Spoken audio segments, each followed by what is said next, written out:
going on? We're back with another Feature Friday episode, and we got another wonderful guest for you. And I'm your host, Aaliyah Arab-Smith. And this is your boy, Trevor Silver, a.k.a. Trevor's Life Lessons. And Season 2 is brought to you by the Supporting Black Canadian Communities Initiative, administered by the Black Business Initiative. And who do we have here? We'll let you introduce yourself. So I'm Angelina Simmonds, born and raised from North Preston, and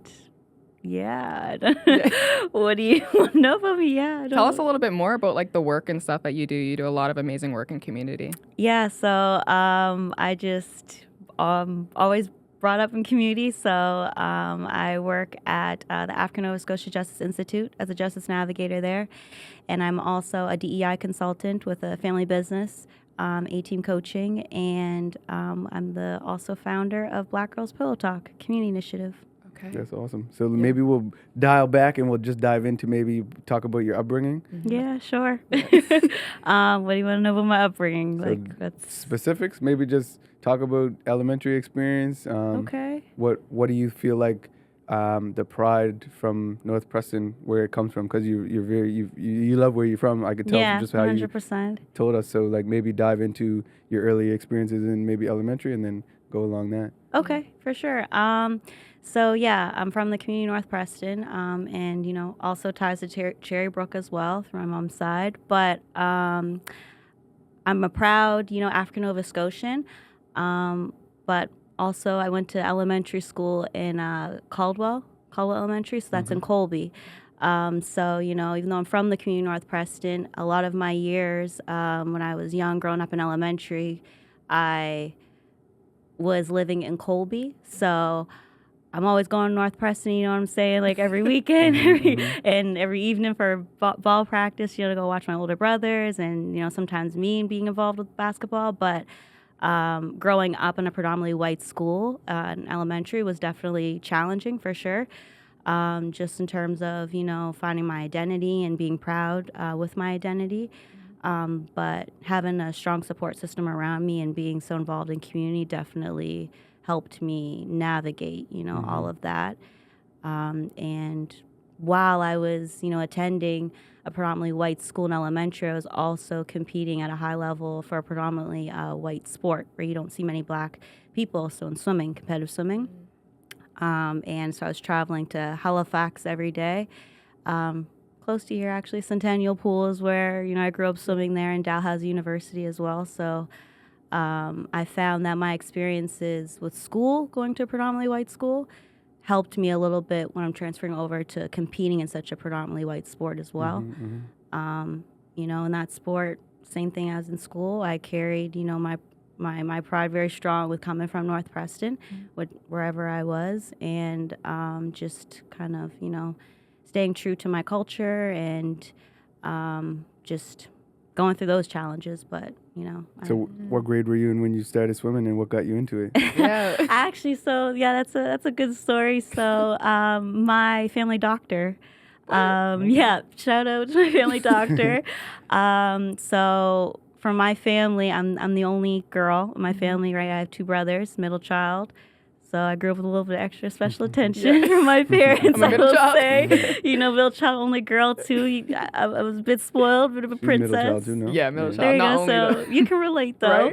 Right? So a lot of attention is on you, and my family doctor, she noticed right away I loved the water. Like when I was a baby, I always wanted to be around the water. And so my parents, they automatically were putting me in basketball because my family just grew up with basketball. So it was just, North Preston Bulls, you're going to play. So that was just like, a no-brainer, which was fine. But when I first started ball, I really enjoyed it. But just something about that sport wasn't, it wasn't keeping me to want to always go. So for swimming, when my family doctor mentioned it to my parents, they were just like, why not? Let's just try, putting her in there. And as soon as I started swimming, I loved it. I'm a competitive person, so I loved the individual aspect of it, right? So for basketball, you're so used to the team, and that's great. And you're still getting that with swimming, but I was just I was very hard on myself and always wanted to be a perfectionist when I was younger. So swimming was perfect for me. Yeah. And that was also a lane for me to shine a little bit and stand out, because you're not seeing many black girls swim. So if I knew I could be the best in that sport, then I want to do that. So how did the doctor know that you liked the water? Well, because my family doctor, she was already had a good, like, close relationship with my parents as well, right? So my mom was telling her, like, you know, I've just noticed that she just loves being around water. Like, I'm always taking her to Cold Harbor Place, you know, like putting her through the little baby pools there. Shout out to the good doctors that are involved like that so that they can help inspire. No, for sure. Because that swimming probably could have changed the whole trajectory of your life if you say you didn't definitely. Start swimming, you know? When I think back on it, I definitely, like, I really appreciate my family doctor just taking that initiative a little bit and you know, developing that close relationship with my family to even try to, like, just push me into that sport a little bit, because swimming is also an expensive sport, right? Shout out to the doctor. Yeah, shout no, 100%. Michelle Rishmarson, you know, shout out to you. She's making a difference. I find, like, you're going to be a doctor at one point. I think it's important for us to have doctors that care, because us as black folks, when we go to the doctor, I find a lot of doctors are dismissive. And you find a lot of doctors aren't like you, so they're not black, or they're not, you know what I mean? So they don't understand that, hey, we've been through these generational traumas, and you kind of sometimes have to give a little bit extra. Not to say, like, you got to go to your way, but, like, sometimes, like, when you're dismissive or when someone got an issue, they're not willing to open up because they don't trust the system, they don't trust the doctors, you know what I mean? So, and that was the difference, though, with this doctor, right? Like, I get definitely what you're saying, because my parents too, like, they were young when they had my older brother, right? And so she was with them through that process as well. So she was always just, you know, just right by their side, just checking in. Like, they built that really good relationship. So when I came along, you know, like, she was just all in too, like, you know, okay, your little baby girl, like, let's get her into something, like, let's get her involved in some aspect. So definitely I think it's important for doctors to be involved or to care. I mean, it is probably a lot on them, but still, it makes the world a difference, you know? Definitely. Someone like yourself that holds records. Can you tell us a little bit about that? Okay, so I hold the 25-meter breaststroke record for 8 and under.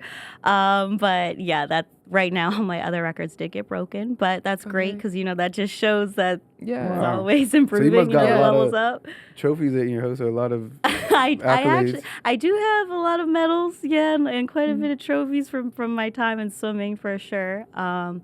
But yeah, it was just growing up.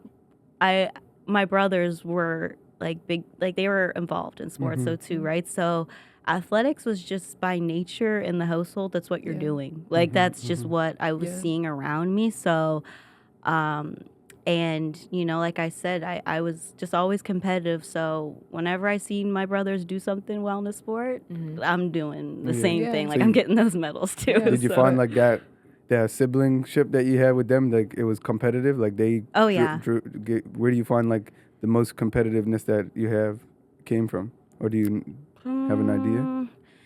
I mean, I'd say between my brothers and my parents. Like, my father's very competitive. So, and he was our coach, all 3 of our coaches growing up as well too. He wasn't my coach in swimming, which thank goodness. Can he even swim? No. So this is why I loved swimming, though, right? Because you're picking a sport where you're in your own lane. Nobody else knows much about. Like, in the black community, especially too, right? Like, I'm the expert. Like, I'm telling you what's going on, right? They're coming to me looking for that. So it was actually nice to be in a position where all my parents had to do was support me. Just be, like, my dad was my motivator. Like, you know, just give me those pep talks, get me fired up, get me going.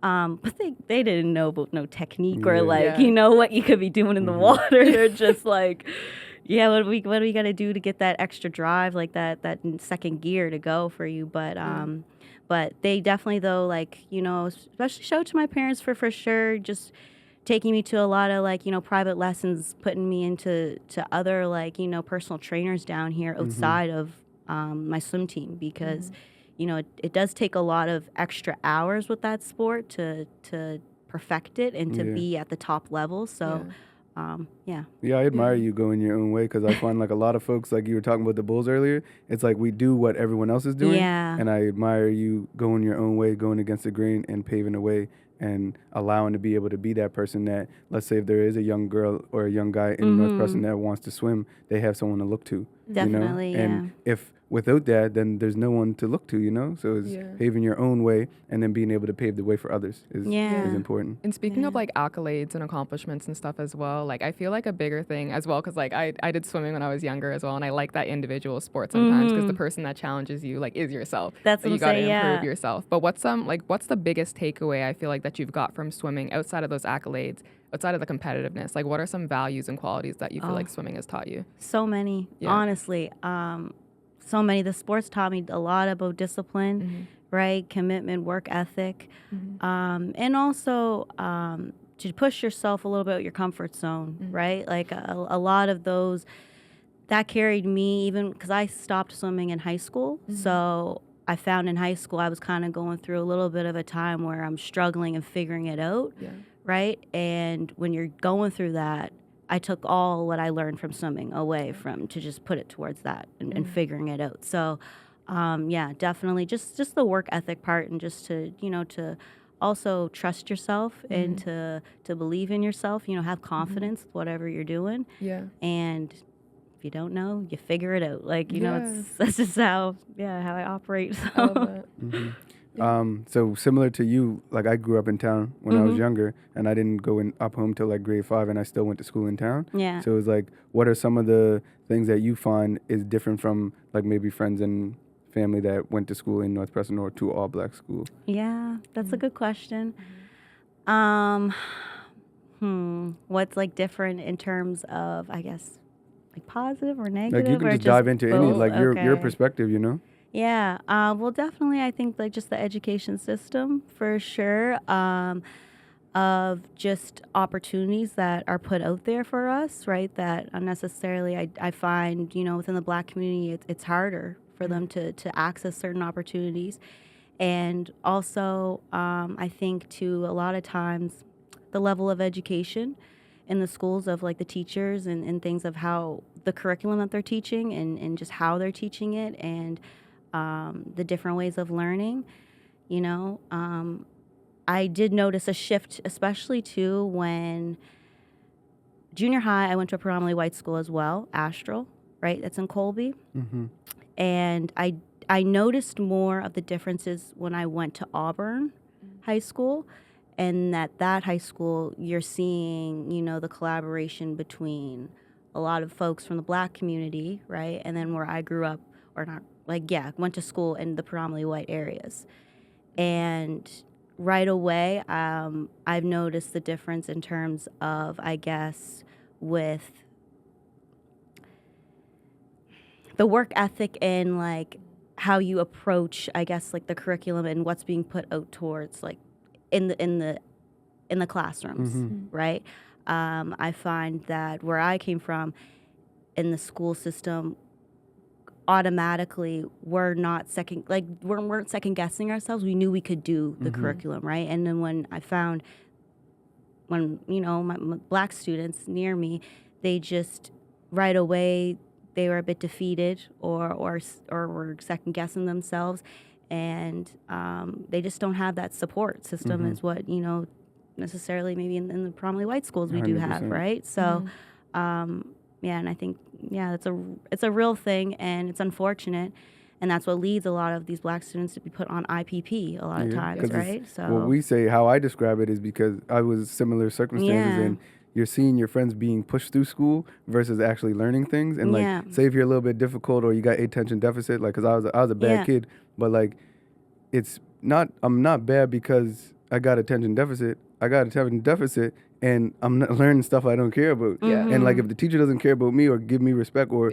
treat me like with respect, then I'm not going to give them respect. Exactly. So then I'm a while out. I'm not going to learn nothing. And then when I go to the next class, it's the same repeated cycle. And I find that's what a lot of the people have went through. So where they're maybe disruptive, like some of my disruptive friends, they got pushed through school. And it's like, it's not a thing where like they may have gotten pushed through school, they 100% got pushed through school. No, 100%. So then it's like, yeah. how when they get out of school, are they going to succeed or make something of themselves if they don't have the fundamental tools like reading and writing and the skills that they need? Yeah. Or even too, like I notice a lot of teachers like just talking down, right? Like talking down to the students, assuming that they're not understanding when a lot of times we are.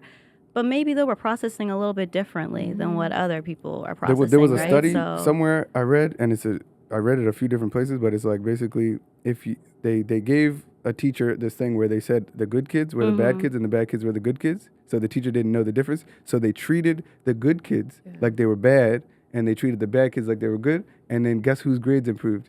The bad kids' grades improved, and the good kids' grades of course. didn't, because it's how you nurture and how you show love and how you treat a person is how they're going to see themselves. Like, 100%. Like even just, like body language and things like that. Like I just noticed that too, even, right, where I was around a lot of spaces that were me being the only Black person or Black girl, I learned very quickly at a young age of just kind of how to maneuver through those situations. So I knew sometimes, I need to be a little bit more quiet. I need to, kind of watch how I'm saying certain things, because I know I am going to be judged a little bit differently, or I'm going to be looked at, or maybe they're going to assume like I don't get it or something like that.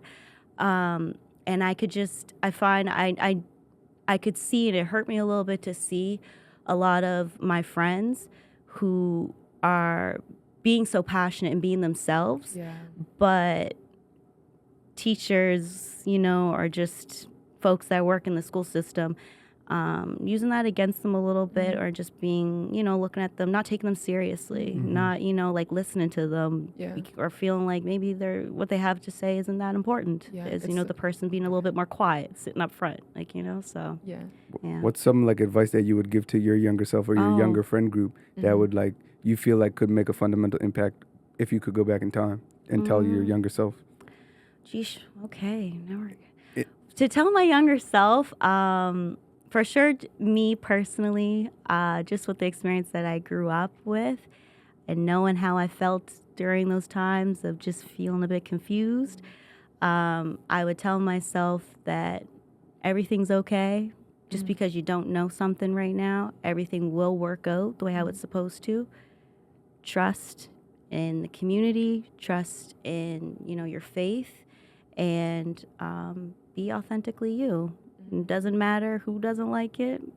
As my mom would say, let your light shine, and it doesn't matter who gets blinded by that light. So, that's right. I like that. Yeah, like being your true self, bringing your true self. And another question I have on that, kind of related to the question you asked. So I feel like the work you do, especially with Black Girls Pillow Talk, do you feel like it's something that like your younger self would have appreciated and needed? Maybe speaking more to that. Definitely. That's why I even created it, was the reason for that specifically, because just reflecting on my own personal, lived experiences growing up, I just seen, a space where it was lacked in the community a little bit. And I just wish that, when I was that younger Black girl figuring it out and just having all of those waves of emotions going through me, I wish I kind of had a little bit of a bigger support in the community to kind of lean on in times of confusion. And, And what does Black Girls Pillow Talk? I need to go to one of those. I'm telling you right now, y'all, go to them. I've been hearing such great feedback about them. Oh, but thank like, you. what does it mean to you to like create those spaces and have that impact on Black girls in community and some living outside of community as well? Like, what does it mean to create that safe space for people to connect? Well, for me, it just means a moment of for all of us to just connect and just like hear each other out. Really what I'm trying to develop is just a bigger sisterhood, right? Like I want to create more mentorship down here. Like I really want to be able to just like, provide a space where young Black girls and young Black women and, can kind of come together and hear each other out and lean on one another. A space to heal and at your own way though, right? Like one thing about Black Girls Pillow Talk is that, I understand that we're all on our own journey and we're all experiencing things on our own time. Yeah. And however that looks, it may be different for each and every one of us, right? So there's no pressure to feel like even when you come into this space that you have to participate and be, you know, super talkative and, you know, share a lot of your personal things. It's at your own pace. So, you know, even I've had a lot of, you know, young Black girls reach out to me saying like, you know, I missed this one. Like I'm so, there's going to be a lot more. Yeah. But I just always want to make it aware for young girls to know that it's whatever timing you're on. Like don't feel pressured to have to come. It's successful with a small group, bigger, whatever it is, right? I just want folks in the community to develop whatever it is that they want to see, right? And I just want to be the one to carry that vision out. That's yeah. Like I really like it and appreciate that, because what you're saying is you filled a void, or you created something that you would have benefited from when you were younger, and now you're creating that for others. And then from my perspective, what I'm seeing, what you're saying is that you're creating community within community with the women in community so that they can come together and heal. Yeah, definitely. Maybe you could tell the audience how can they get involved, or how can they get in touch, and like what's the schedule like? How, you know what I mean? How does it look like? You know what I mean? So that those folks that may be a little bit nervous, that have been meaning to come, or they just are a little bit nervous, so because they don't, you know what I mean, know what it's all about. No, for sure, fair enough.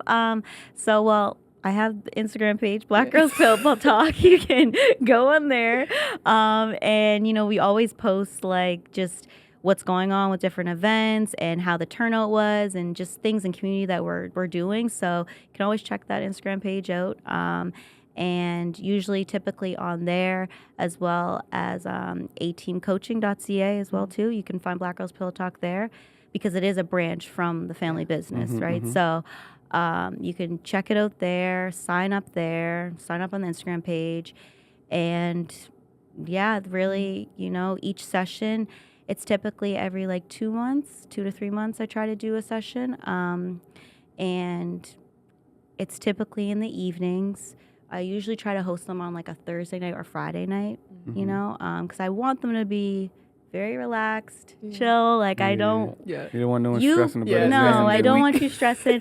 Evening, show up even with your pajamas. Like it's show up however. Like church, come as you are. No, for real though. Like whatever you're comfortable in, show up. And you know, I've had some girls even get all done up and cute as you are. Just whatever you feel, you know, your most confident self. To just be relaxed, just show up as that. But each session I do, though, host within different communities, different Black communities. I try to keep it within.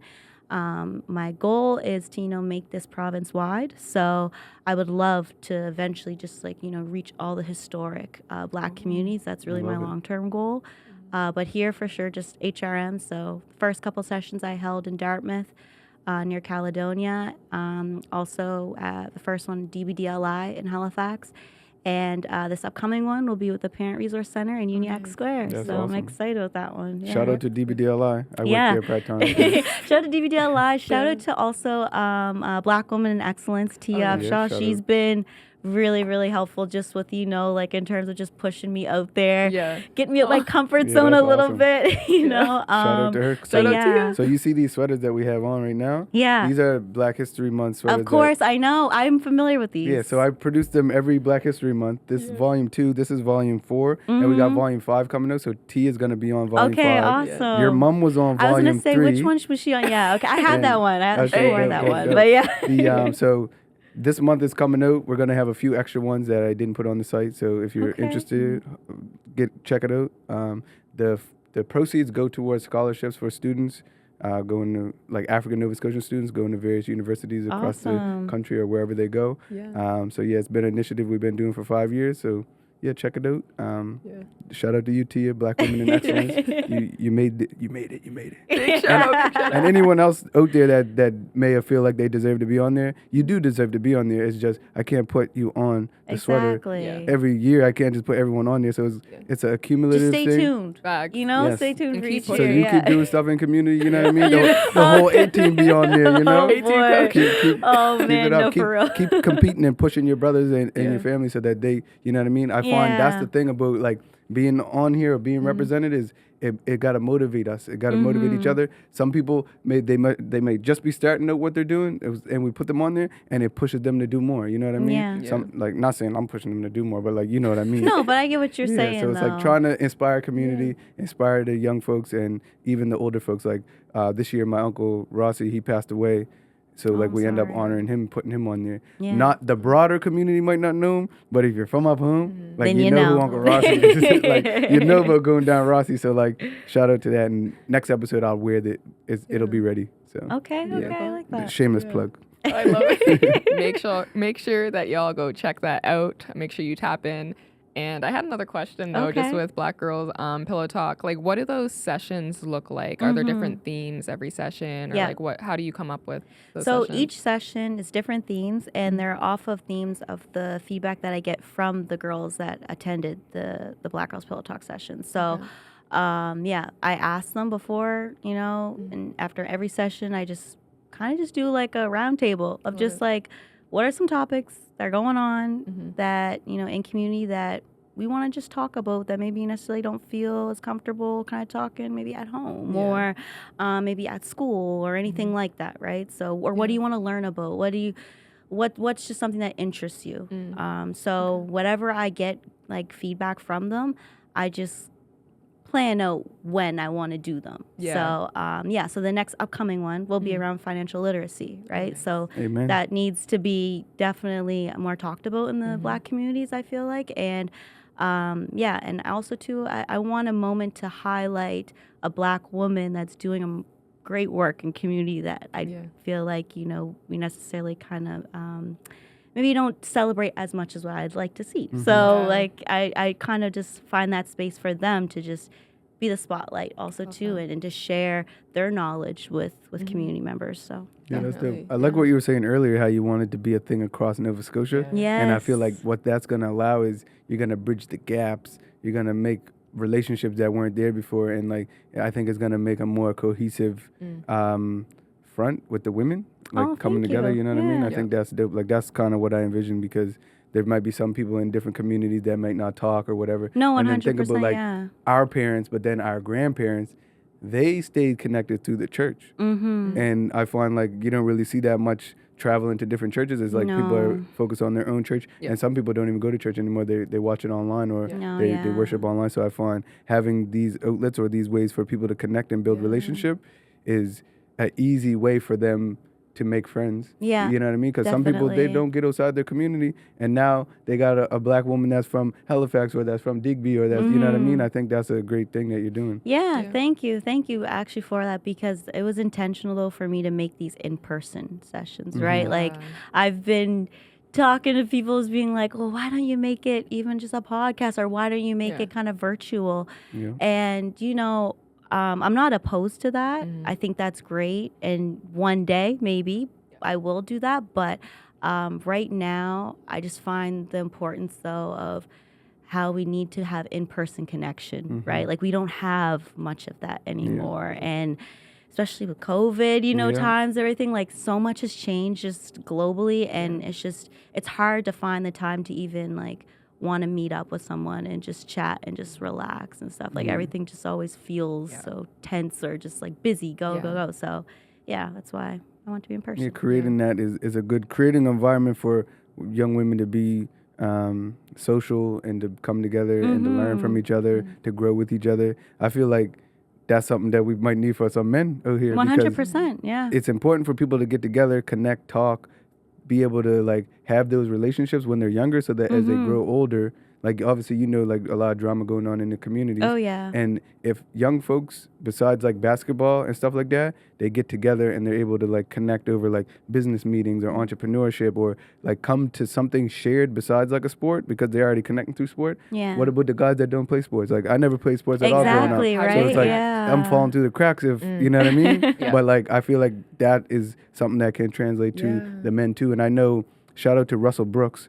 He's doing a thing with like young, I think fathers. fatherhood. Yeah, so I've seen that. And that's super dope. But like, think about me, I ain't got no kids. So like, no, for sure. But that type of stuff to bring people together so that they can raise their sons and their daughters like men like teach each other how to like raise your kids. Yeah. You know what I mean? And I find like your father, like certain people in the community that you look up to as father figures, and you know, like, okay, they raising their kids right. Not to say like anyone's raising their kids wrong, but it's super important to have these role models because, like, for example, your dad, my dad, whoever's dad, they're teaching each other how to raise each other's kids. They're helping raise each other's kids. Like, they're disciplining them in community. It's like it takes a village, and it's a true thing. So for us to continue to work together and not be like, oh, that boy kid bad, or you know what I mean? Yeah. Like it's important for us to be able to communicate and connect with each other. And I feel like organizations like what you're doing, it brings the people together so that they can talk about this. Like, you might have mothers in there talking about like motherly stuff, you know? Yeah. No, for sure. Definitely. Each topic, it's a wide range of different topics, right? Because in the Black community too, there's just a lot of different things that are happening all the time. And a lot of times it's hard for us to speak about things though, without feeling any judgment. And so that's what this space is bringing, is that, you know, I want every Black girl to step into this space and to be their authentic selves and be okay with it and not feel the judgment though of just, you know, even asking questions or things like that, or being into certain things that maybe necessarily they don't see a lot of other Black girls into, right? But just kind of having that reassurance and, you know, those extra shoulders to lean on a little bit. 100%. I find like being proud of yourself and being proud of who you are authentically, that's where you allow for the breakthroughs. Like, accepting who you are allows you to become something more. But if you're like trying to hold in who you are and not show people or not like be real, then it's hard for you to break through to the next level because you're not accepting yourself. You can't, what you don't accept, you cannot change. It's hard, you know, and it's a journey, but definitely helps though to have people around you that support you and lift you up and not, you know, bring any negative energy towards you. And I think it shows to your strength that when you can kind of identify maybe when you need to step away from those people or those rooms, right? So And speaking of support and people around you, we're gonna backtrack a little bit. You have like a family business with A-team coaching. Like, I remember going to the website, I'm looking, I'm like, every single one of them are on there. That's right. The photos, and that's like phenomenal and amazing. Like, what is that like, having like your support network and like working with them to create A-team coaching? Well, one thing so special about A-team coaching though is that, like you said, right, we're all on there, but we all bring different skill sets.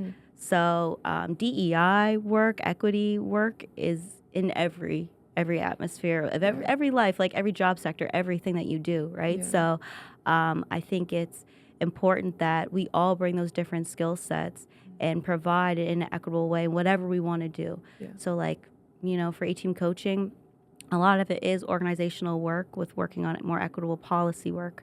And that's what my mom really does because that's her background, right? Like she knows her stuff about that. So of course she's going to be doing that. Shout out. No, for sure. Shout out to Mom, Angela Simmonds. And you know, I'm passionate about that work. So I do a lot of that work alongside of her. But that's when I came up with Black Girls Pillow Talk to be like, okay, if this is what we want to do and serve in the community, this is how I can do it through like my wellness and healing and all that I'm passionate about. And then like for example, my younger brother, he grew up heavily involved in football, athlete, and also in his perspective with, you know, going to school, playing as in school, but then also as an athlete, and how that interjects a little bit, right? And seeing how he can speak a little bit more to young black men, black boys in that, being a student athlete and navigating the mental health with that as well, right? Like, he speaks a lot more to that. So I think that's important. And providing space too in sports that need to be more equitable. Like, there in every sport there needs Politics to be it's too much. So anyways, you need people though in those spaces.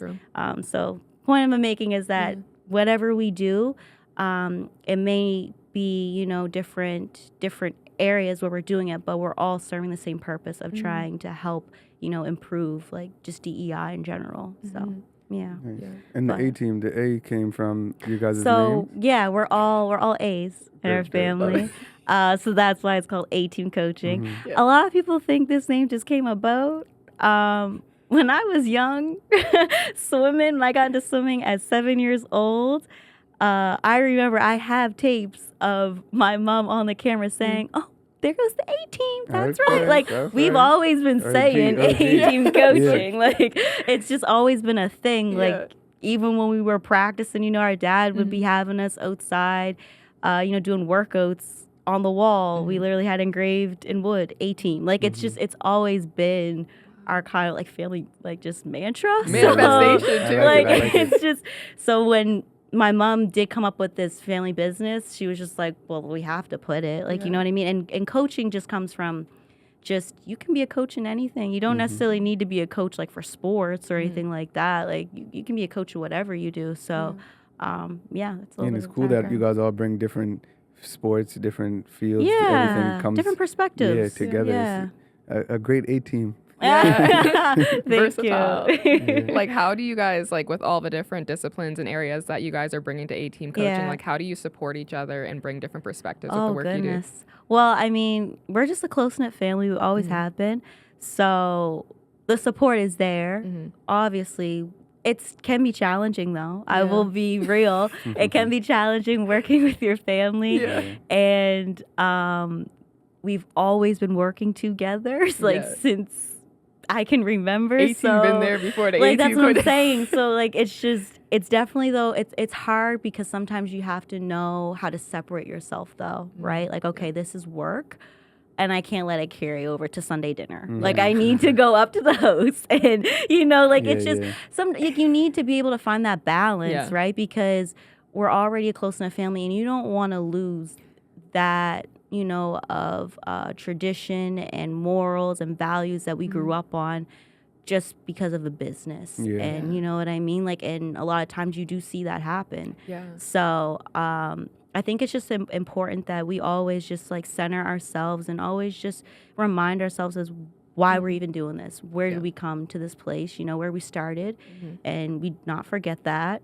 And I think too, it's always important that some of us have our little side kind of like connections with each other a little bit. Like, okay, all right, I gotta pull mom away real quick. Me and her need to have our little. Let's go have business some girl talk. Time. Like look, literally, let's go have our little business girl time. Step away from dad real quick. Get away from my brothers. Well. That's even how Pillow Talk started, with me talking to my mom, right? And I came up with that name. Me and my mom were literally sitting on the couch. She had her little glass in her hand. I'm sitting there. The wine glass she always had on Feature Friday too. Had a little wine glass in her hand. I'm sitting there leaning on the pillows, and we're just talking about this business and where what is our vision? What do we see? And I'm just kind of reflecting on just my lived experience. And then I just thought, like, well, we're doing Pillow Talk right now. Like, you don't got to do it with a man, right? Like, you don't have to do it with an intimate partner. Because when I said it, she was just like, oh, Pillow Talk. Like asking, like, because typically that's just a term used for, like, an intimate partner, right? Like, sharing pillow talk. The men's out there pillow talking to their woman. You know what I mean? But guess what? We can do that with each other. We don't need. I don't need to have no intimate partner. I don't need to.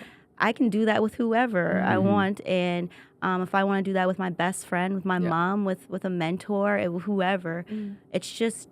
I think it's more than about just like pillow talk. It's more about being able to feel comfortable to open up and talk about just hard things, like and just being doing that itself is intimate, right? So that's just how I thought of it with that perspective and vulnerability. Exactly. I can see the famous podcaster, goodness. podcast, Pillow Talk Pillows. Oh, see boy. The merch. I can see everything. love that word. I can see it all. Hugging the pillows, all that stuff. Okay, well, maybe we'll connect to talk about that in the future. Yeah, definitely important work. I feel like that's being done, and to create that space to be like vulnerable and stuff. Something I also wanted to mention is I feel like the Pillow Talk, Black Girls Pillow Talk, even starts from outside of the organization when you're like, okay, like make sure come as you are, come whenever you want to come. Like I feel like that to me is also important because sometimes when you go to spaces and it's like be here at this time, and like all that pressure, it can actually deter someone. So like the way that you're mindful of that as well to create that comfortable space, I really I really admire that. I think that's really Thank inspirational. you. Thank you. But before we get into like what you do for like your day job and stuff like that, maybe give the audience an insider on how, like, if someone has an idea or something like this, or say someone wants to do something similar for like males, like we were saying, like how do they get started, or where do they get started if they don't know, like with the A team or with the initial. Like Black how do they Girls get Pillow started Talk. with doing Yeah, their like how, own how they get started doing their own thing, whether it's like funding opportunities or if it's like where would you just start, maybe registering a non-for-profit or whatnot? Well, yeah, that's a good question because I'm actually still even trying to figure that out my own self, right? With Pillow Talk. Right now it's just a community initiative, but I want that to grow. So I'm going through the steps of trying to create that into a nonprofit as well. Awesome. So I think just through my own journey and what I've been learning is definitely, it's just important though to do your own research and, you know, find the people down here around you that are doing maybe similar work. Yeah. And how can we connect and, you know, learn a little bit, like exchange some knowledge of where they got to. So for me, like, it's good to just do your own research in terms of look up businesses or folks who are in that space.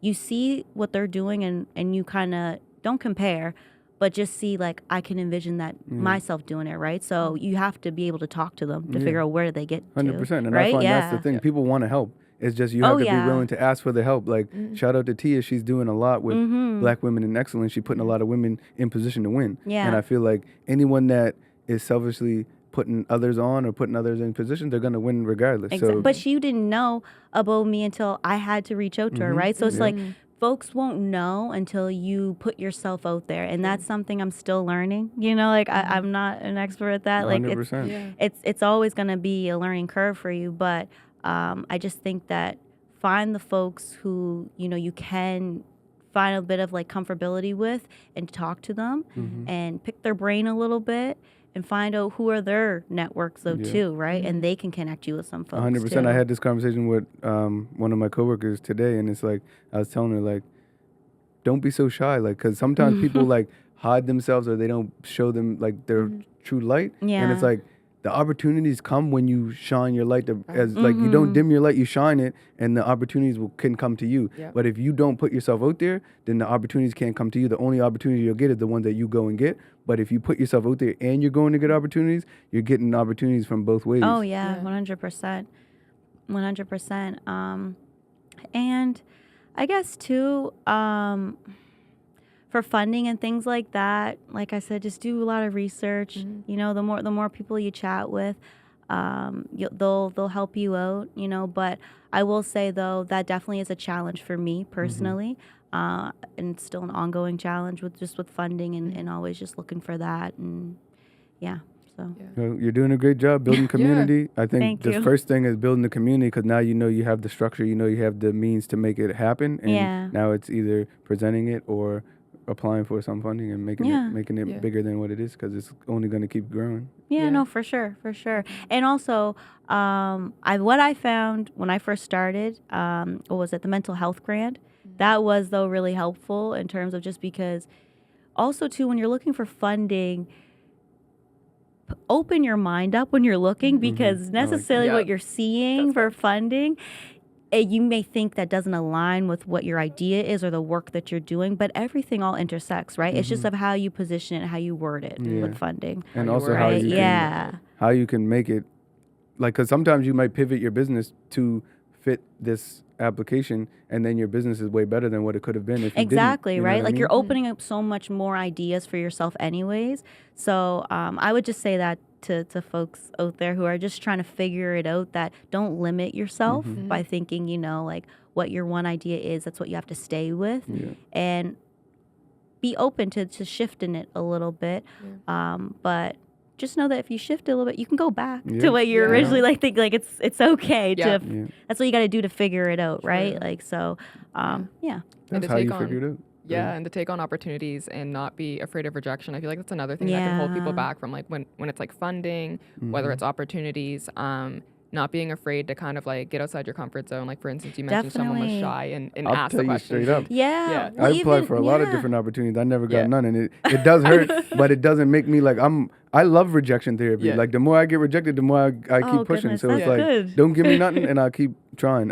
And obviously, I did get some opportunities I can't think of any off the top, but like it's super important to not be discouraged when you do fail. Like I know some people that they failed their license and they're 25, they ain't got their license because they got so hurt off of just not passing. It's like, bro, that's how you succeed is you fail. The most successful people I know failed more than the people that aren't successful even tried. Exactly, so you got to keep failing in order to succeed. 100%. And, you know, and that is to shame. And that's hard for a lot of people to live with that, right? Like it's heavy on you. So I get it.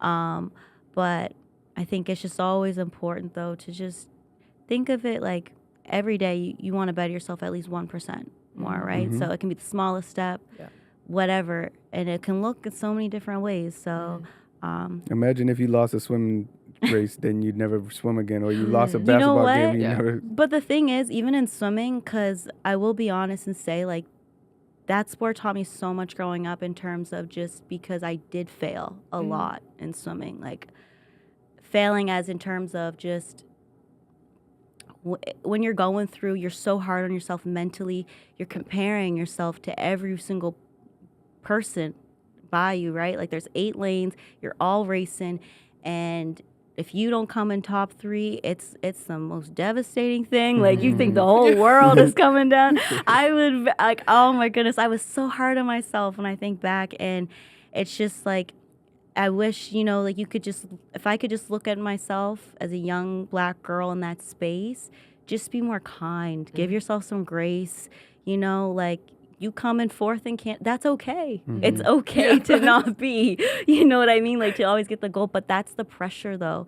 And also that's the pressure as a Black person navigating this world, right? So that's why I say that, you know, I'm very blessed to have that experience through swimming, because everything that I learned there, I translated over to just life, you know, and figuring it out. So, yeah. I'm glad you mentioned that, too, because I feel like something that's not talked about enough is, like, as Black people, that feeling of having to, like, overachieve and excel to the point where, like, you're actually hard on yourself. And, like, even when you're doing really good, you kind of, like, overlook that because you set such high expectations that, And then also for me is, like, success comes from you, like, trying hard, putting your hard work in. But then there's also success that comes from, like, just being yourself and just letting things flow. You know what I mean? Because sometimes, like, you guys ever been in just a flow state where, like, everything's just working for you, everything's going for you, and it seems like it's so easy and it's just working. And then there's sometimes when you're just like, man, I was just on cloud 9 last month, like, what's going on? I can't get my fire burning. So it's like, that's so real. It's the ebb and the flow, understand your energy. I guess, like,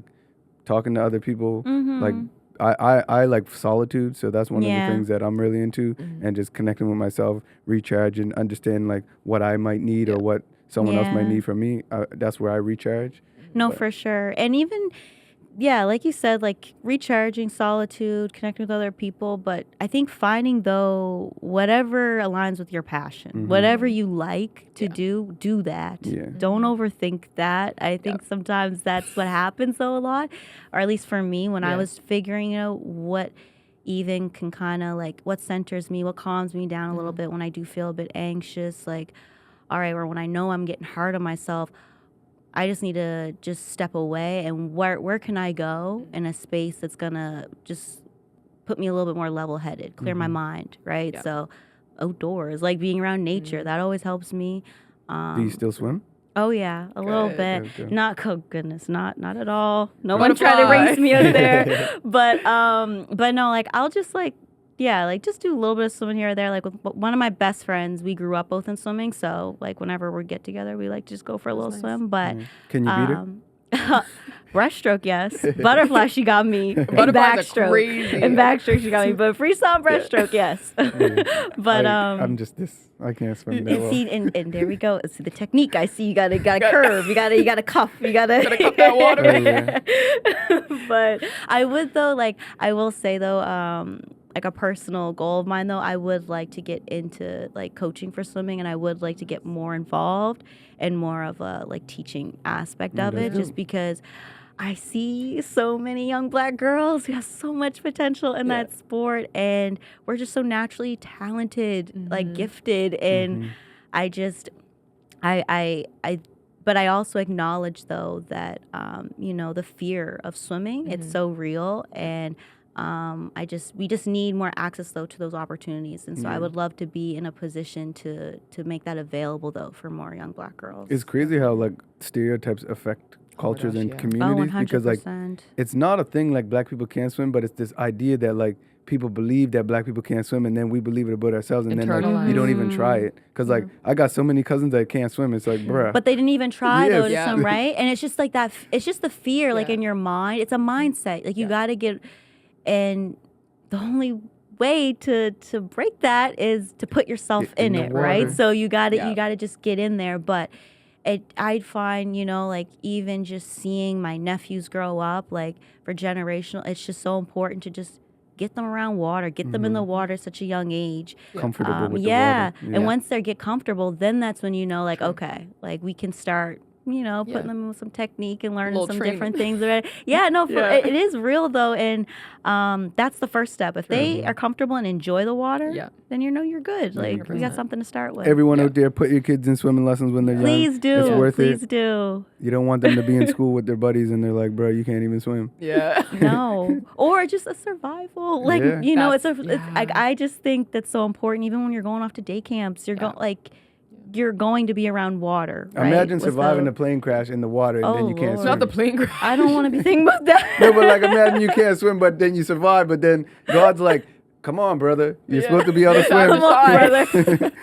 Okay. No, fact. That's really important life skill. I always tell my family and stuff like that too. I'm like, learning to swim, like, you don't gotta be fast. Yeah, like, you just gotta know how to keep yourself up, right? Yeah, literally, just know how to just like keep yourself above the water. Yeah, really, that's all you gotta do. But 100%. Yeah, super important though. Yeah, and teach your kids how to swim too, because they might be able to save you.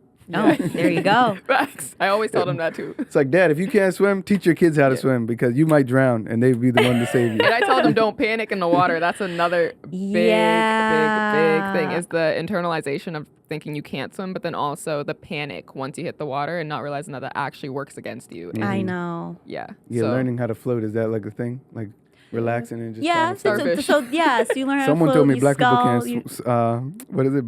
Black people can't float. They can float.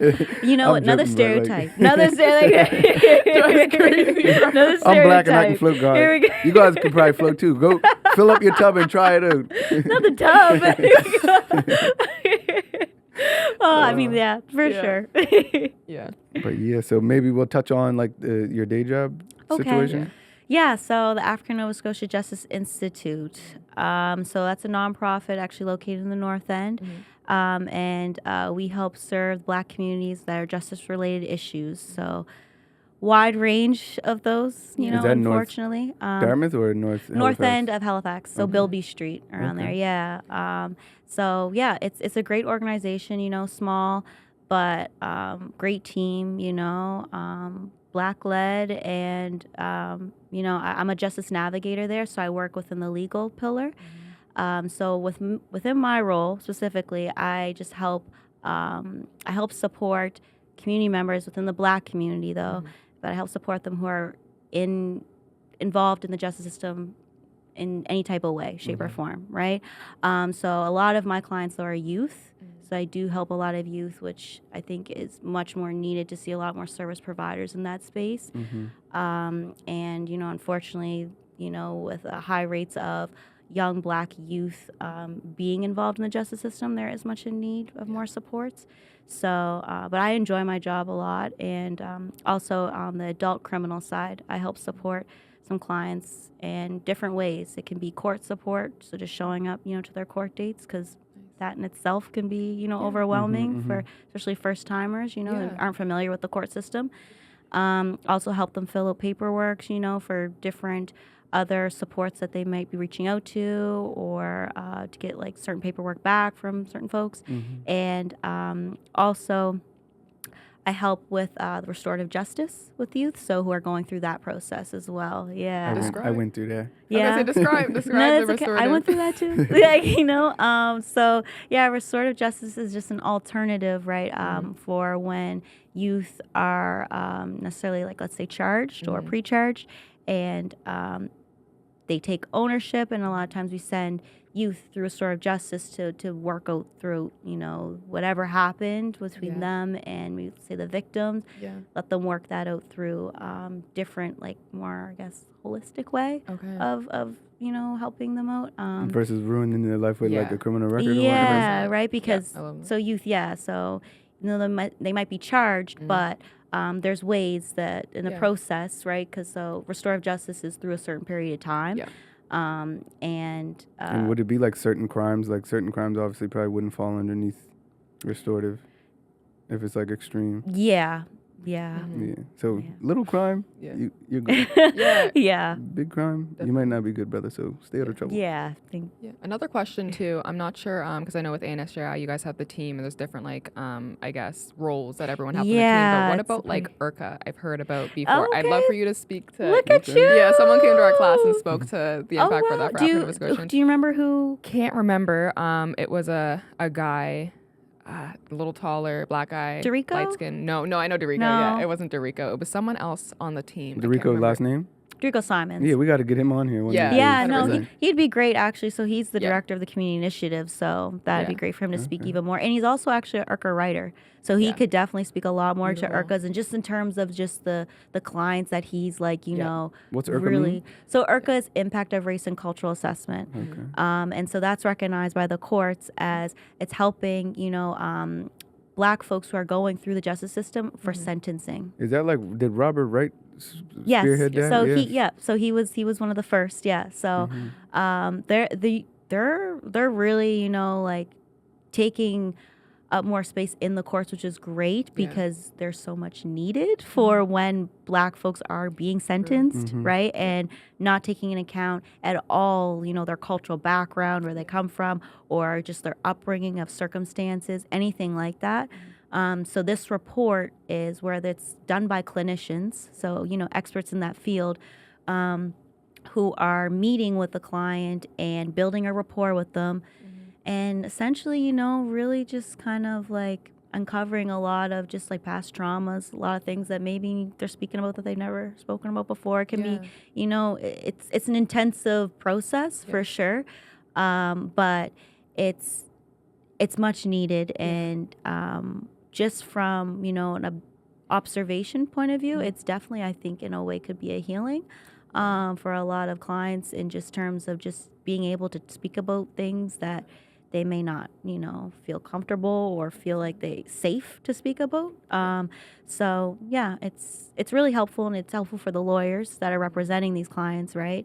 And it's helpful for the judge who is making the ultimate decision and taking that into consideration. And so I've actually sat in where a lot of my clients who have had IRCAs done for them, and I've heard firsthand a judge say, if we would have had this IRCA years ago, because they're so new, I ultimately feel like the decision would have spearheaded a bit differently. And which is so telling, right? And this is an older gentleman, right, who's been involved with the justice system for many years. So I just feel like when you're hearing that in the courts, it's really powerful to see, like, a little bit of a shift happen where there's some acknowledgement of Black people in our experience, and so. I remember when I was in law school, I read the first case where they used that cultural background thing, where Robert Wright did, and it's just was it R.V. Anderson? I can't remember what the case was, but it was like it was either the first case or one of the first cases, and like I knew the people from community. Now it's just like their names weren't in the thing because they were like young offenders or whatever. So I'm just like, bruh, if it was not for Robert Wright, they would have hung these kids, and it's just like, wow, like.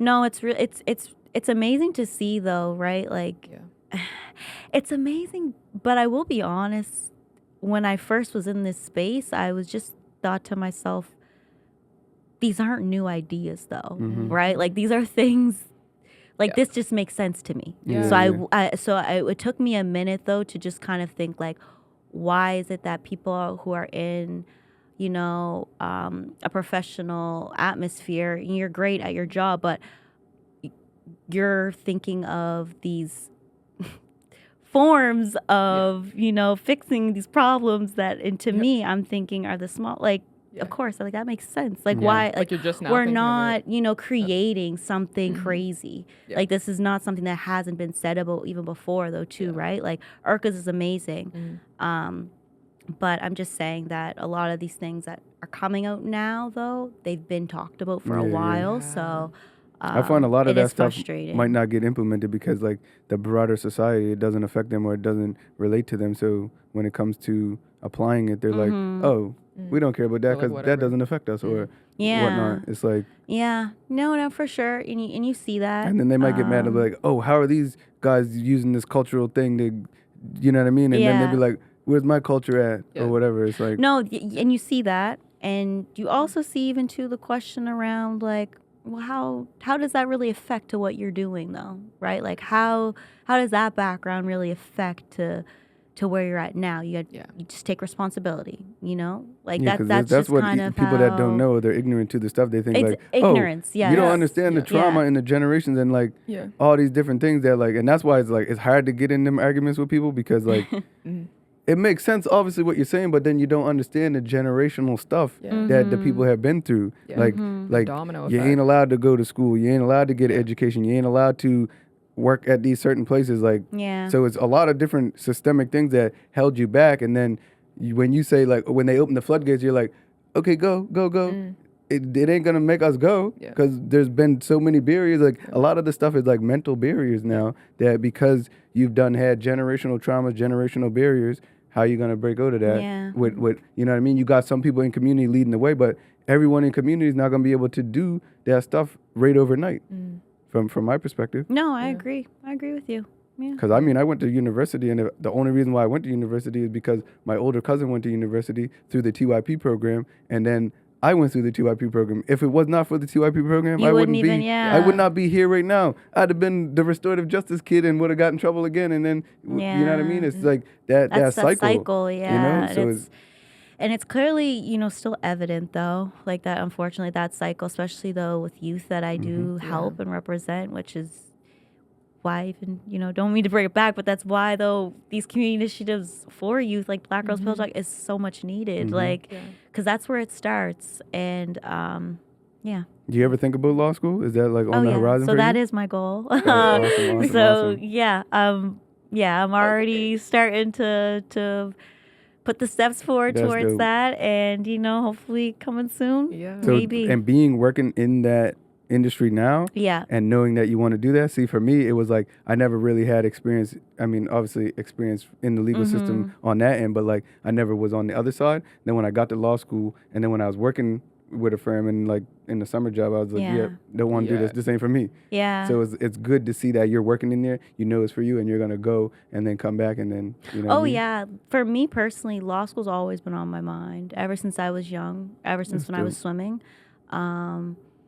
I mean, I own certain privileges that I have. So when I wasn't swimming, my mom, that's when she went back to get into law school. So seeing her, study all night, all day, I was just, that's going to be me. Like when I see her do that, I automatically thought, okay, I can aspire to do this. So, and it was intentional for me to start, though. I put a little bit of pressure on myself in terms of when I graduated from university. I was like, all right, let me make these steps now.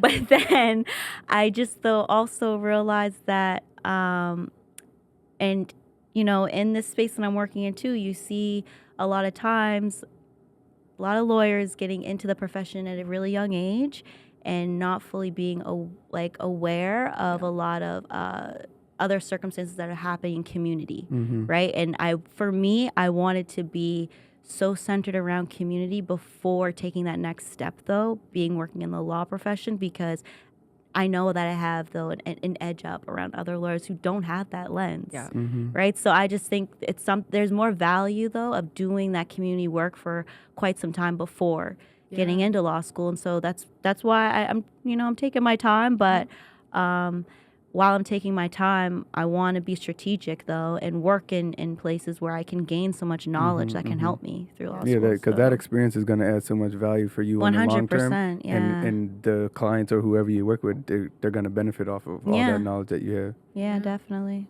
So another thing that I want to mention, and you would know this through the ANS lab, but basically the work that we do aims to help close the employment gap for African Nova Scotians and Black people in our province. And I feel like a lot of the work that you speak to, it's about like creating opportunities for Black people and African Nova Scotians to connect and to get support. It's also about creating spaces through DEI to make them feel comfortable and supported in those areas, and then also helping to redirect people's their routes or their journeys that they're on through the work with ANSJI. So maybe like my question to you would be, how do you feel like the work that you do creates opportunities and creates those safe spaces for youth to thrive and find the things they're passionate about or go back on track? I definitely feel the work that I do, it creates opportunities in terms of it allows the youth and Black youth to really think about maybe different ways and different like opportunities, different career paths that are out there that necessarily like they always just are being taught like when they're younger, I guess. So it kind of just helps them think about maybe or even create your own like career path or your own kind of job or whatever it is that you feel through your passion, right? So like a lot throughout my work, I think that it just allows, you know, youth to be able to find their passion and through that passion, you can create or cultivate whatever it is. And through that, you know, you can make a career out of that or find a profit or anything like that, right? So I just think it allows youth to be more individualized and you know, with figuring it out. And I guess too, it kind of creates a little bit of a helpful network for them for like when they are figuring out. It's like they have a little bit of a support to who to reach out to find out some more stuff around whatever it is, or connect them or something like that. But okay, you did that first one of the year. Oh, okay. I don't know that. I was really trying to think. No, you did that. You did that. That's exactly what we were looking for, for sure, with that, because I feel like a lot of times, even just through some of the work that we do, we think like, oh, it's just employment and they're not getting jobs or whatever it may be. But it's like, no, there's so much more to it. There's different. It's like a holistic approach, I feel like, almost similar to what we said with the doctor that helped you out. And they're like, oh, like get her in swimming and stuff. That doctor wasn't only looking at a lens of just health. It was like, oh, what other avenues could she excel in to help her wellness and because it's like life coaching, it's mentoring, it's all that stuff in one. All of it. That's why they say like it takes a village, because like, for example, like your mom going to become a lawyer, that inspiring you to be like, okay, I know I can do it. Like to see a male lawyer in community lets me know I can do it. To not see one, it makes me be like, maybe I can do it. Like think about like before Lindell made it to the NBA, it's like, can a guy from our community make it to the NBA? We don't know, but now we know for sure they can, and it gives the whole community aspiration to be like, oh, I know I can make it. So before it was like, okay, I'm working hard to do this thing that I don't know for sure if I could do it. And that was the thing for me with law school, was like, I didn't know I could do it. Got there as soon as I knew I could do it. I was like, actually, I don't want to do this. But at least you figured it out. Yes, but right? then That's along the that point. journey, you build so much confidence. You know what I mean? So that, and we're able to take our confidence and instill it in others to either if we're encouraging them, and that's what I feel like a lot of the stuff you're doing is creating supports where people can get encouragement, people can get pushed, people can be like, come to you and open up, and then you say like, you know you can do it, and I know you can do it. I know you enough to know that you can do it, and I find that often can be the difference between a kid making it and not making it, is having one person in their life that cares enough to instill that in them. Because like having teachers that care about you could tell the difference between a teacher that gives a fuck versus a teacher that doesn't. And because a teacher that's passionate is going to treat all the kids with respect and love and pour into them, and then those kids are going to be able to grow, versus like a teacher that's just there for the paycheck. You can tell when they just there for the paycheck. Or just teaching the curriculum because they're being told you have to teach or this, when they right? can't stand you too. You it's can okay tell, to be there for that. No, you can definitely feel that energy. And so, and I'm all about uplifting people. I really don't, you know, like I hate to see someone who's just so doubtful of their self, right? And who's just not, or just doesn't even like know their limits. Like they're not even tapped into what they can do yet, right? Like I sense that off of someone, and when I sense that, you know, that they don't even know that themselves, what I just try to do is urge them to just think about like, where do you see yourself as, like, you know, or just like urge them to just also to, what do you like about yourself? Like what, you know, say kind things back to yourself. I'm a big believer in whatever you put out, it will come back. So if you're putting out positive energy, you're putting out great things, every day you're thinking of what can I do to improve something, or how do I want to learn something today? I want to compliment someone today. I want to do something. I do that all the time. You know what I mean? It's so true, because you give love and you get it back. You give compliments, you get them back. Like the other day, like I just seen this guy and I was like, he's getting bigger in the gym. And I seen him. I was like, man, you look like you're getting bigger. Boom, the next day he sees me, he complimenting me. I'm like, okay. And now I feel good. You know what I mean? It's you're giving it out and you're getting it back. And it's trying, because you can tell when people being phony. But when you when you pick something and you want to compliment someone, try to make it authentic so that it fulfills that person, it pushes that person, and try to make it something that they're not even aware of. Because people, if I got a big chest, or I know I got a big chest, so like maybe compliment me on something that maybe everyone ain't complimenting me on. Like, that's overlooking and stuff like that, for sure. Like, if you know you did your hair today and you know it's bomb, when people say it's bomb, it just reaffirms that you know it's bomb. It does. But I will say this on the flip side, that I think it always is important to start, though, within yourself. To know it within yourself, that should be enough too, right? Like, like that. You know what I mean? Just because, like, I'm all for always, like, just complimenting and always just reaffirming, to others. But I'm a big believer, though, too, that it starts within you, and if you have that, then you're good. You're solid. That's all that you need. Like I said, others who are blind, like, let them be blinded by your light. Like, it's okay, right? And it's okay if not everybody is liking what you're doing. It's okay if not everybody sees that beautiful hairstyle that you got and you're wanting them to compliment. It's okay. Like, but I know for me, I love it. That's all that matters, right? 100%. So verbalize it, put it out there. Like, I see random people in the streets that got cool outfits on, and I let them know their outfit's tough or whatever. And it's like, having that practice, it makes you be able to point out and figure out what more you like in the world, and then it allows you to compliment people more. And for sure. It makes some people's day, it makes their whole day. Like, I mean, I get my day made when people compliment me on stuff that I'm like, oh shoot, I didn't even think this was that tough. No, for sure. I like that too, though, because it's like getting people to kind of like, that reassurance is great too, but then I also like the piece that you're saying where it's like kind of like getting that confidence from within, knowing yourself, from within. Loving things about yourself and finding the things that you love about yourself. It's super important. Yeah, because there could be something that I love about me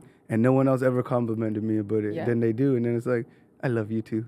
Well, you know what? Like you said even before this, you know yourself best, right? So you really have to believe that, though, within yourself. Like, however you feel about yourself, I always think, like, that's how you perceive, though, for others to look at you as well, right? So that's why it's super important, I feel like, for you to build that self-confidence, because then that's going to reflect however it is you're walking around, stepping into any room, any conversation. I step into, even for this, I was super nervous for this.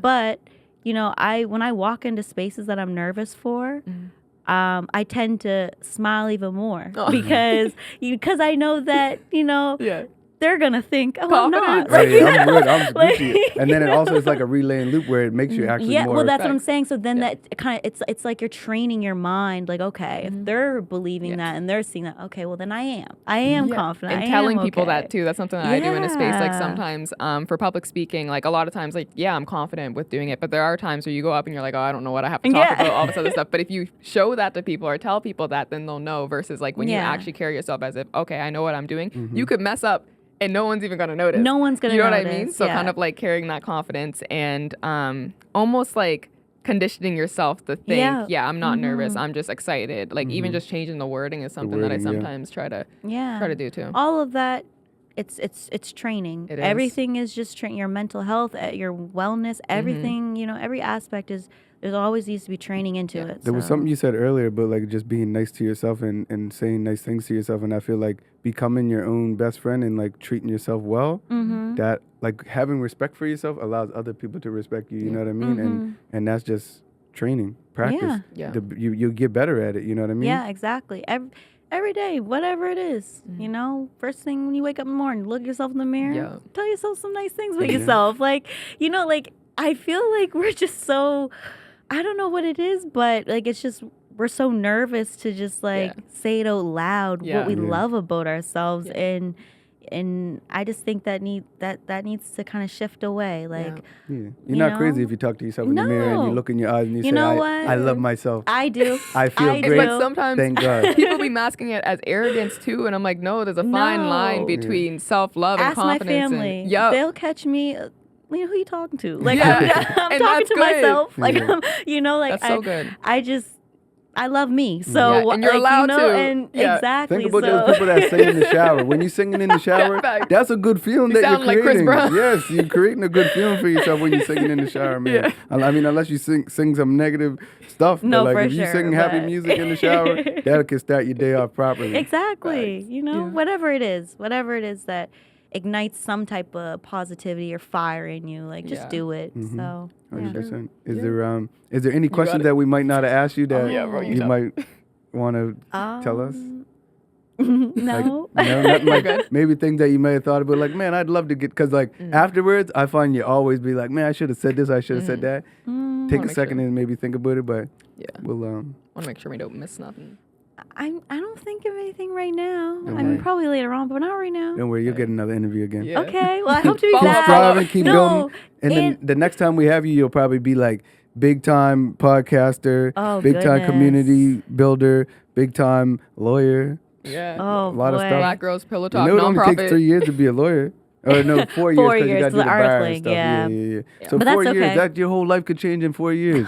A lot's going to be changing in 4 years, that's for sure. Manifest, got to manifest it. But also, though, thank you to both of you, because, you guys are doing amazing work, though, too. So I want to take a moment to highlight you, celebrate you, because I'm all about that. And, thank you. definitely doesn't go unnoticed. Well, so. I'm glad I got to know you some more, because like I didn't know all this stuff, and it's like so much stuff that you're out there doing, making happen. And I appreciate actually, I do appreciate, though, this moment, because I do find, with just being down here, too, being brought up, everyone just knows my family. And so they kind of associate and just assume that, they already know so much about me. But sometimes I don't get to share my story. So she's somebody, nice. guys. And she's going to keep being somebody. I've been somebody. More Okay. Never change. No, for real. But thank you for coming on here and sharing your story and your experience and stuff. Definitely inspiring. And I hope a lot of folks that are listening, they get a lot from your experience, especially young girls. If they're swimmers or they want to, you know what I mean? Maybe they could reach out to you. They can join the Pillow Talks. And I think honestly, any young girl that's just figuring themselves out, it doesn't even have to be into swimming, doesn't have to be into sports, whatever it is that you're comfortable with, or that, you just want to tap a little bit more into, and you just want a bigger support system to figure it out and help you along the way, definitely reach out to me, and I'll always be happy to help. Awesome. So do you want to tell her about the... the one word checkout? So something that we do at our one meetings is we have a one word checkout. So one North End, kind of like pun intended. And essentially what the one word checkout is you choose one word to describe how you're feeling, how this episode might have made you feel, how your week has been, just one word in a brief explanation as to why you chose that word.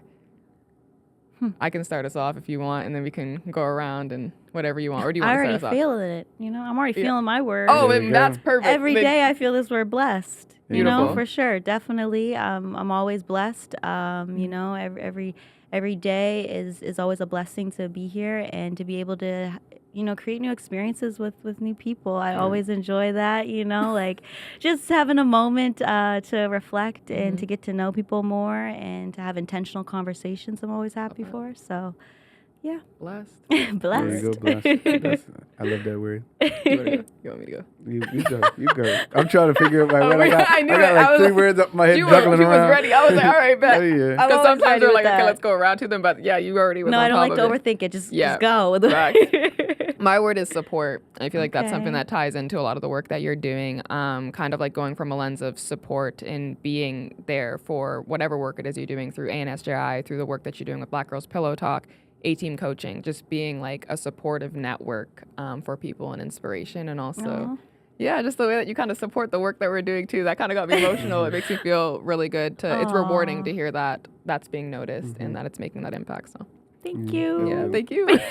My word will be team, because I like that you got the A-Team going on and you're building a community, like a team of community. And I think it's important that we recognize that, like, hey, we're from North Preston, or we're from the Black community, or wherever we're from, but we're like one team. We're not just like separate. You know what I mean? Like when we're harming one person in our community, we're harming the community, and people don't recognize that. So like when we realize like we're all on the same team, and when we lose or we lose a loved one or whatnot, we're all losing. It's not just like your side or that side. It's important to recognize that we're all a team and work together as a team, try to heal each other as a team, try to inspire and push and compete like a team. You know what I mean? Yeah. Because even like though we're on the same team, I'm sure that like players like compete with each other and push each other. 100%. Because that would have been one of my other words is compete. Because it's like I see how you and your family and your brothers. I know that drive that them guys achieving in basketball, in football, and healthy competition. Real Healthy 100%, competition. yeah. So like the team, the A team is the team is the word. So shout out to you and the fam. Thank you. Oh. All right. Thanks for tuning in to the latest episode of Feature Friday with our wonderful guest, Angelina Simmonds. And make sure that you guys like, comment, subscribe, follow, all of that good stuff. Share it with your friends, your colleagues, your peers, all of that good stuff. And please make sure to tune in on wherever you watch your podcast. So thank you for tuning in. Thank you for listening to our Feature Friday podcast. And just wanted to make sure that you guys are connected on all platforms. So wherever you're tuning in, maybe even leave us a 5-star review. If you're watching on YouTube, hit like and subscribe. And on our social medias as well, you can follow us at ANS Lab or at African Nova Scotian Youth Lab as well on Facebook, Instagram, Twitter. We got the whole mumble jumble. It'll be in our link tree in our bio. Don't forget to enter our contest that we have in each episode. And the way to enter that contest will be sprinkled throughout our episodes, so make sure that you're listening and paying attention. Each episode may be different, but comment below wherever you are. And if you don't use social media and you're one of those people, you can even reach out to us by email at anslab@onenorthend.com. The details are in the episode description. And last but not least, we want to make sure that we get you guys connected to our resource, our network of resources, the Grapevine newsletter. So to get subscribed, you can check the link in our bio and subscribe yourself. But if you're not that tech savvy, you can also email us at anslab@onenorthend.com and we can get you hooked up. We'll see you on the next episode. See you next month. Let's get it. Feature Friday. Friday. What's your favorite thing about Fridays? That's a good question. The features.